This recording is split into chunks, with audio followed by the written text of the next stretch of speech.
ಮುಖ್ಯ ಕಾಣಿಸಬೇಕು ಅಂತ ಹೇಳಿ ಸಾರ್ವಜನಿಕರು ಅವರ ಹಣಕ್ಕೆ ಲೋಕ ಆಗಿ ತೊಂದರೆ ಅನುಭವಿಸಬಾರ್ದು. ಕೂಡಲೇ ಸರ್ಕಾರವನ್ನು ಸಹ ಪ್ರಯಾರಿಟಿ ಬೇಸಿಸ್ ಮೇಲೆ ಸರ್ಕಾರ ಕೂಡಲೇ ಇಮಿಡಿಯೇಟ್ ಆಗಿ ಮಾಡಬೇಕು ಅಂತ ನಮಗೆ ಪ್ರತಿದಿನ ನಮಗೆ ಪ್ರೆಷರೂ ಇದೆ ಸರ್ಕಾರದಲ್ಲಿ. ಆ ಜನಕ್ಕೆ ನೀವು ಏನು ಇನ್ವೆಸ್ಟಿಗೇಷನ್ ಮಾಡ್ತೀವಿ ಇಮಿಡಿಯೇಟ್ ಆಗಿ ಜನಕ್ಕೆ ಡೆಪಾಸಿಟ್ ಮಾಡಿರೋರಿಗೆ ಹಣ ಹೋಗಬೇಕು.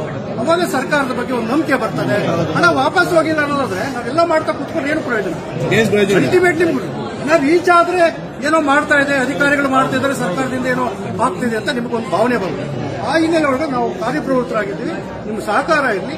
ಇನ್ಯಾರಿದ್ದಾರೆ ಅವ್ರಿಗೆಲ್ಲ ಪ್ರಚಾರ ಮಾಡಿ, ಯಾರ್ಯಾರು ಆಂಬಿಡೆಂಟ್ಗೆ ಸಂಬಂಧಪಟ್ಟಂಗೆ ಈ ರೀತಿ ಏನಾದ್ರು ಕೊಡಿ. ಅದ್ರ ಜೊತೆಗೆ ಬೇರೆ ಬೇರೆ ಕಂಪನಿಗಳು ನಾವು ಇನ್ವೆಸ್ಟಿಗೇಟ್ ಮಾಡ್ತೀವಿ, IMS ಮಾಡ್ತಾ ಇದ್ದೀವಿ. ಅದಕ್ಕೆ ಸಂಬಂಧಪಟ್ಟಾಗ ಏನೋ ಮಾಹಿತಿ ಇದ್ರು ನಾವು ತಮ್ಮಲ್ಲಿ ಹಣ ತೊಡಸಿದ್ದು ತಮ್ಗೇನೋ ಮಾಹಿತಿ ಇದ್ರೆ ಅದನ್ನ ಕೊಡಿ. ಇನ್ನೊಂದು ಯಾವುದಪ್ಪ ನಮ್ದು ಇನ್ಫ್ರಾ ಇದೆ, ಅವೆಲ್ಲ ಕಂಪನಿಗಳಿದಾವೆ ನಮ್ಮಲ್ಲಿ ಪಟ್ಟಿ ಇದೆ. ಅದ್ರಲ್ಲಿ ಯಾರ್ಯಾರು ಹಣ ತೊಡಗಿಸಿದ್ರೆ ನಿಮ್ಗೆ ಮೋಸ ಆಗಿದ್ರೆ ನೀವು ನೋಂದಾಯಿಸಬಹುದು. ನಾವು ಈ ಕೂಡಲೇ ಕಾರ್ಯಪ್ರವೃತ್ತರಾಗ್ತೀವಿ. ನಿಮ್ಗೆ ಅನುಕೂಲ ಮಾಡಿಕೊಡ್ಲಿಕ್ಕೆ, ನಿಮ್ಮ ಹಣವನ್ನು ವಾಪಸ್ ಕೊಡಿಸಲಿಕ್ಕೆ ಸರ್ಕಾರದ ಪರವಾಗಿ ನನ್ನ ನೇಮಕ ಮಾಡಿದ್ರೆ ನಾವು ಆ ಕಾರ್ಯದಲ್ಲಿದ್ದೇವೆ. ಅದರಿಂದ ನೀವು ಒಂದು 10 ಜನ ಟೀಮ್ ಮಾಡ್ಕೊಂಡು ಬನ್ನಿ. ಪಾಪ ಅಷ್ಟು ಜನ ಕೆಲಸ ಕಾರ್ಯ ಎಲ್ಲ ಬಿಟ್ಟು ಬರೋಲ್ಲ. ನಾವು ನಿಮ್ಮ ಒಟ್ಟಿಗಿದ್ದೀವಿ.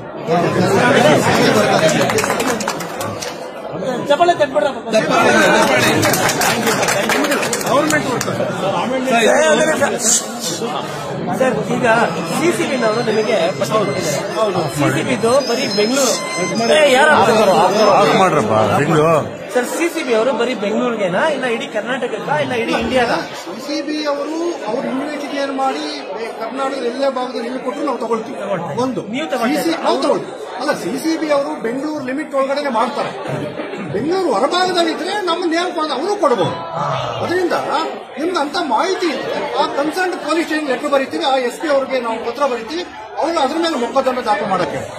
ಸರ್, ಚೆನ್ನೈಯಲ್ಲಿ, ಮುಂಬೈಯಲ್ಲಿ, ಹೈದರಾಬಾದ್, ನಮ್ಮ ಆಂಬಿಡೆಂಟ್ ಕಂಪನಿಗೆ ಸಂಬಂಧಪಟ್ಟಂತ ವಿವರಗಳು ಅವನು ಮುಖ್ಯ ಕಚೇರಿ ಕರ್ನಾಟಕದಲ್ಲಿದ್ದು ರಿಸರ್ವ್ ಬ್ಯಾಂಕು ಮತ್ತು SLCC ಸಮಿತಿ ಮೂಲಕ ಇದು ಫ್ರಾಡ್ ಆಗ್ತದೆ, ಡೆಪಾಸಿಟ್ ವಂಚನೆ ಮಾಡ್ತಾರೆ ಅಂತ ಕಂಡುಕೊಂಡ್ರೆ ನೀವು ರಾಜ್ಯದ ಬೇರೆ ಭಾಗದಲ್ಲೂ ಅವರ ಪ್ರಾಪರ್ಟೀಸ್ ಇದ್ರು ನಮ್ಗೆ ಕೊಡಬಹುದು. ಆಂಧ್ರದಲ್ಲಿದ್ರು ಕೊಡಿ, ಚೆನ್ನೈಲಿದ್ರು ಕೊಡಿ, ಡೆಲ್ಲಿಯಲ್ಲಿದ್ರು ಕೊಡಿ. ಈಗ ಸಂಬಂಧಪಟ್ಟ ಅಲ್ಲಿ ಪತ್ರ ಬನ್ನಿ. ಅವರು ಆಂಬಿಡೆಂಟ್ ಅವರು ಬೇರೆ ಥರ್ಡ್ ಪಾರ್ಟಿ ಹೆಸರಲ್ಲಿ ಕಂಪನಿಗಳು ನಡೆಸ್ತಾ ಇದ್ದಾರೆ. ಈಗಲೂ ಡೀಟೇಲ್ಸ್ ಕೊಟ್ರೆ ಸಂಬಂಧಪಟ್ಟಂತ ಸಿಸಿಬಿ ಅವ್ರು ಕೊಡ್ಬೇಕು. ನೀವು ಅದನ್ನ ಸಿಸಿಬಿ ಅವರಿಗೆ ಅದಕ್ಕಾಗಿ ಇನ್ವೆಸ್ಟಿಗೇಟ್ ಮಾಡ್ತಾರೆ. ನೀವು ಅವ್ರ ಗಮನಕ್ಕೆ ತರಬೇಕು. ಬೇನಾಮಿ ಆಗಿದೆ ಅವ್ರು ತಂದ್ರೆ ಬೇಗ ಇದು ಇನ್ನೂ ಅವರು ಓಡಾಡ್ತಾ ಇದ್ದಾರೆ, ಫ್ರೀ ಆಗಿದ್ದಾರೆ ಅವರು. ಬೇಲ್ ಕೊಟ್ಟಿದ್ದಾರೆ, ಫ್ರೀ. ಒಂದು ನಿಮಿಷ, ಇದು ನ್ಯಾಯಾಲಯದ ಅಂಶದಲ್ಲಿ ಬರುವಂತದ್ದು. ನಮ್ಮ ಪ್ರಶ್ನೆ ಒಂದು ಸರ್ಕಾರಕ್ಕೆ ವೆಸ್ಟ್ ಮಾಡಿ ನಿಮ್ಮ ಸಮಸ್ಯೆ ಸಾಲ್ವ್ ಆಗುತ್ತೆ ಅಲ್ವಾ? ಅದು ಇಂಪಾರ್ಟೆಂಟ್. ಮಾಡ್ತಾ ಇದ್ದೀವಿ. ಕ್ಯಾಶ್ ಒಂದು ಎಷ್ಟು ಲಕ್ಷ ಎಷ್ಟು ಅಮೌಂಟ್ ಇರೋದ್ರಲ್ಲಿ 90 ಲಕ್ಷ ಪ್ರಾಪರ್ಟಿ. ಇಂಗ್ಲಿಷ್ ತೊಂದಿಲ್ಲ, English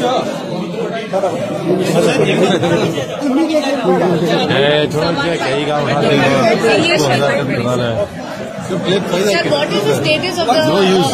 These things are all no use.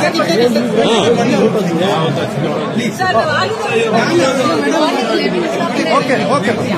So what is the status of the situation right now in terms of the investors? Where is Mr. Farid? Madam, already CCB is investigated. So first stage is finished. Second stage investigation going on. The first stage almost 14 properties, almost 80 lakh rupees already recovered. So I will send to proposal to government for the West.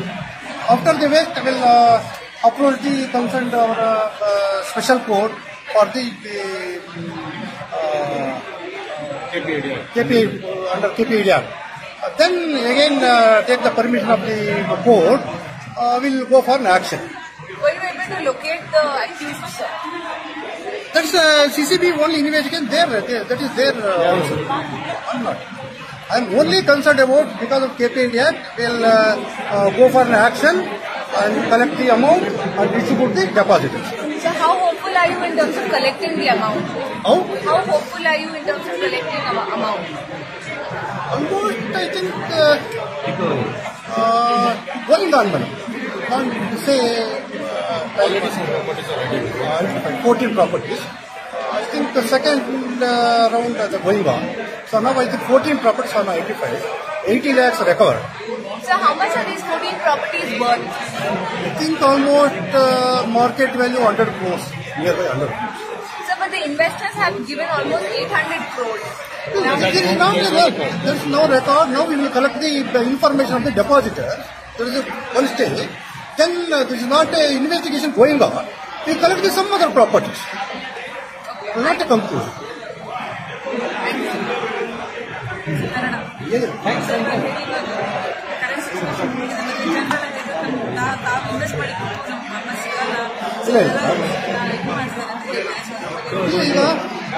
ಡೆಪಾಸಿಟರ್ ಹಿತರಕ್ಷಣೆ ಮಾಡಲಿಕ್ಕೆ KPID act ಅಂತ ಒಂದು ಕಾಯ್ದೆಯನ್ನು ಸರ್ಕಾರ ರೂಪಿಸಿದೆ. So ಮೊದಲು ಈ ರೀತಿ ವ್ಯವಹಾರ ಮಾಡಿಕೊಂಡು ಮೋಸ ಮಾಡ್ತಿರೋ ಕಾರಣದ ಮೇಲೆ ಸರ್ಕಾರ ಒಂದು KPID ಆಕ್ಟ್ ಮಾಡಿ ಈಗಾಗಲೇ CCB ಮುಖ್ಯಸ್ಥರು ಮತ್ತು CCBಯ ಎಲ್ಲ ಇಲಾಖಾಧಿಕಾರಿಗಳು ಇದ್ರ ಬಗ್ಗೆ ಹಗಲು ರಾತ್ರಿ ತನಿಖೆ ಮಾಡಿ ಒಂದು ಹಂತಕ್ಕೆ ತಂದಿದ್ದಾರೆ.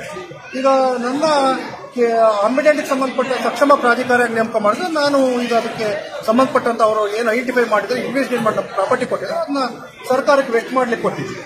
ಅದು ಸರ್ಕಾರದ ಬಂದ ತಕ್ಷಣ ನಾವು ನ್ಯಾಯಾಲಯದ ವಿಶೇಷ ನ್ಯಾಯಾಲಯದ ಗಮನಕ್ಕೆ ತಂದು ಆಕ್ಷನ್ ಹಾಕಿ ಅದನ್ನ ಹಣವನ್ನು ಅವರಿಗೆ ಮರು ಪಾವತಿ ಮಾಡಲಿಕ್ಕೆ ಏನು ಮಾಡಬೇಕು ಅದು ಮಾಡ್ತೀವಿ. ಈಗಾಗಲೇ ನಮಗೆ 14 ಪ್ರಾಪರ್ಟೀಸ್ ಮಾಡಿದ್ದಾರೆ, ವರ್ತ್ ಅಮೌಂಟ್ 100 crore. ಇನ್ನೂ ಎರಡನೇ ಹಂತದ ಇನ್ವೆಸ್ಟಿಗೇಷನ್ ನಡೀತಾ ಇದೆ. ಈಗಾಗಲೇ ಸಂಬಂಧಪಟ್ಟ ನೋಂದಣಿ ಅಧಿಕಾರಿಗಳು ಇದರ ಮೇಲೆ ಯಾವುದೇ ಟ್ರಾನ್ಸಾಕ್ಷನ್ ಮಾಡಬಾರ್ದು, ಪರಬಾರೆ ಮಾಡಬಾರ್ದು ಅಂತೇಳಿ ಅದಕ್ಕೆ ರಿಸ್ಟ್ರಿಕ್ಷನ್ ಮಾಡಿ ಅಂತೇಳಿ ಸಂಬಂಧಪಟ್ಟ ಮುಖ್ಯಸ್ಥರಿಗೂ ಪತ್ರ ಬರ್ತೀವಿ. ಈಗ ನಾವು ಆ ಹಿಂದೆ ಇದ್ದೀವಿ ಗೋಯಿಂಗ್.